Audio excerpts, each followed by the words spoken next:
안녕하세요. 여러분의 소중한 시간을 저와 함께 해주셔서 대단히 감사합니다. 여러분의 끝없는 관심과 많은 댓글은 저에게 큰 힘이 되고 있습니다. 오늘은 9월 24일 일요일입니다. 지난 21일 이재명 대표의 체포동의안 가결 이후에 민주당의 내부 상황은 마치 조폭 세기를 연상케 하고 있습니다. 그날 밤 민주당 의원총회에서는 고성과 욕설이 난무하는 긴장감 속에서 폭력에 가까운 상황들이 발생했습니다.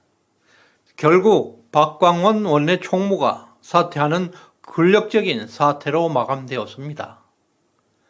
폭력이 법치를 이긴 사건이었습니다.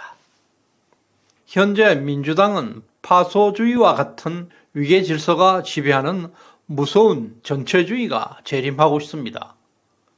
민주당은 2020년 총선에서 의석 180석, 현재는 160석을 차지하면서 입법 독재가 계속되고 있습니다.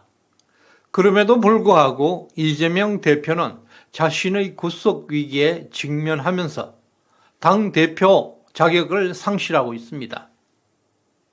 또 한동훈 장관이 국회에서 이재명 대표의 체포 동의 요청 이유를 설명하는 과정에서 민주당 의원들의 난동 때문에 끝까지 명확한 설명을 하지 못하고 중단한 바 있습니다. 나머지는 서면으로 제출하게 되었습니다. 김남국과 양이원영 의원은 한동훈 장관의 국회에서 설명을 고의적으로 방해하였습니다. 두 사람은 국회의장으로부터 3번이나 경고를 받았지만 결국 무례하고 비효율적인 행동을 멈추지 않았습니다. 그럼에도 불구하고 법조계에서는 이미 공개된 증거만으로 이재명 대표의 구속이 불가피하다는 의견이 지배적입니다. 더욱이 한동훈 장관이 국회 난동으로 인해서 아직 공개되지 않는 치명적인 증거가 있다는 점을 고려할 때 이재명의 구속은 불가피한 상황으로 치닫고 있습니다. 첫 번째, 검찰은 이재명 대표 경기도지사 시절에 작성된 방북 초청서 원본을 확보하고 있다고 밝혔습니다. 이 공문에는 경기도 직인이 적혀 있고 이재명 대표가 북한에게 공식적으로 방북을 요청했다는 사실이 명백히 증명되었습니다. 이재명 대표는 지금까지 대북 송금 사건은 김성태와 이화영에게 책임을 돌렸습니다. 이제 자신이 북한에게 직접 방북을 요청했다는 사실이 드러나 버렸습니다. 두 번째로 이재명 대표에 대한 구속이 불가피하게 보이는 결정적인 증거가 등장했습니다. 아무리 극자 성향의 판사라고 할지라도 이 증거 앞에서는 이재명을 반드시 구속시켜야 할 것입니다. 민주당과 이화영 부인은 지금까지 재판장에까지 나와서 난동을 부리고 이화영의 진술이 조작되었다고 주장해 왔습니다. 그러나 지금까지 알려지지 않았던 충격적인 사실이 공개되었습니다. 지난 7월부터 이화영 전 경기부지사는 2차례 옥중 편지를 내놓았고 현재까지 이화영의 두 번째 옥중 편지에서 언급했던 이재명의 200만 달러 방북 비용 대납 사실에 대해서 이재명에게 보고했다 또는 보고하지 않았다는 오락가락한 발언으로 혼란을 주고 있는 상황이었습니다. 민주당과 많은 언론들은 이재명 대표에게 보고하지 않았다는 것을 기정사실로 받아들이고 있습니다. 그런데 여기에서 엄청난 반전이 나타나고 있습니다. 두 번째 옥중 편지 이후에 이화영은 검찰에 출두해서 그동안 2차례의 옥중 편지에서 민주당의 주장과 언론들의 보도와는 전혀 완전히 다른 진술을 하고 있었습니다.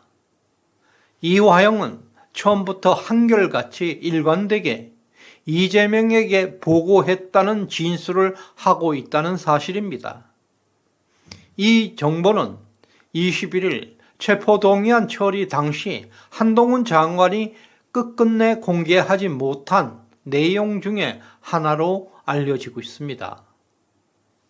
즉, 이화영은 처음부터 끝까지 한 번도 진술을 번복한 적이 없다는 것입니다. 이것이 이재명 대표에 대한 구속을 불가피하게 만드는 결정적인 증거가 될 것입니다. 저번 영상에서도 언급했듯이 이화영은 사실상 제2의 유동규가 되어버렸습니다. 이제부터 민주당과 개딸들은 이화영에게 엄청난 공격을 감행할 것입니다. 그의 신변 보호는 긴급 현안 문제로 대두되어야 할 것입니다. 이화영 전 부지사의 두 번째 옥중 서신은 상당한 파장을 일으켜 왔습니다. 그러나 이화영은 검찰에 출두한 후 그 서신을 잘 읽어보라며 처음부터 진술은 변한 게 없다고 강조하고 있습니다. 그는 상방울 그룹 200만 달러 방북 비용과 관련해서 이재명 지사에게 사전 보고는 하지 않았으나 사후 보고는 했다고 명확히 밝히고 있습니다. 이는 민주당과 일부 언론들이 왜곡하고 있는 보고하지 않았다는 주장과는 정반대입니다. 그리고 2019년 12월에 이재명 지사로부터 고생하셨다는 말까지 들었다는 이화영의 추가 진술도 확보한 것으로 알려졌습니다. 또 더욱 충격적인 사실이 하나 더 있습니다. 그 옥중 서신은 이화영 전 부지사가 자발적으로 쓴 것이 아니라고 합니다. 결국 이재명 대표와 민주당이 이화영을 협박해서 그 서신을 임의적으로 조작한 것으로 드러난 것입니다. 이 모든 증거들은 26일 이재명 구속심사장에서 공개될 예정입니다. 이것만으로도 이재명에 대한 구속은 불가피합니다. 지금까지 민주당은 검찰 수사를 정치적 탄압이라고 지속적으로 주장해 왔습니다. 그러나 사실은 이화영 전 부지사를 협박하고 조작한 것은 바로 이재명과 그 일당들이었다는 자체가 충격을 주고 있습니다. 9월 26일에 예정되어 있는 이재명의 영장실질 심사를 주관하게 될 유창훈 판사의 정치적 성향에 대한 우려가 점점 높아지고 있습니다. 국민이 판사의 정치적 성향까지 걱정해야 하는 시점에 왔다면 이것은 사법부가 정치의 신여로 전락해 있기 때문입니다. 이러한 현상을 야기한 김명수는 반드시 그 대가를 치러야 할 것입니다. 서울중앙지법에는 영장 전담 판사가 3명이 있습니다. 이번에 이재명 영장을 담당하고 있는 유창훈 판사의 과거 판결들이 상당한 우려를 주고 있습니다. 한동훈 스토킹 사건 기각, 50억 클럽 박영수 기각, 돈봉투 사건 이성민 기각 등 명확한 좌파 성향을 보이는 판결들입니다. 또한 역대급 거짓말쟁이로 불리워왔던 김의겸 의원이 유창훈 판사와 한동훈 장관이 동기동창이라는 거짓 정보를 퍼뜨리고 있어서 더욱 복잡한 상황을 만들어가고 있습니다. 그러나 영장을 발부하는 원칙에는 사건의 중대성, 증거인멸, 도주 가능성, 이 셋 중에 어느 하나라도 걸리면 구속입니다.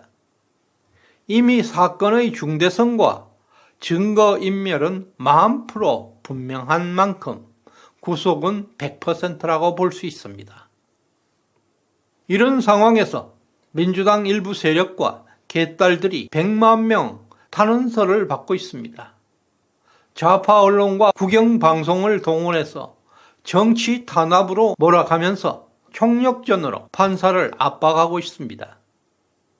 이런 군중의 때법에 굴복하는 판결이 없도록 우리들은 맞불 작전을 하는 것이 필요합니다.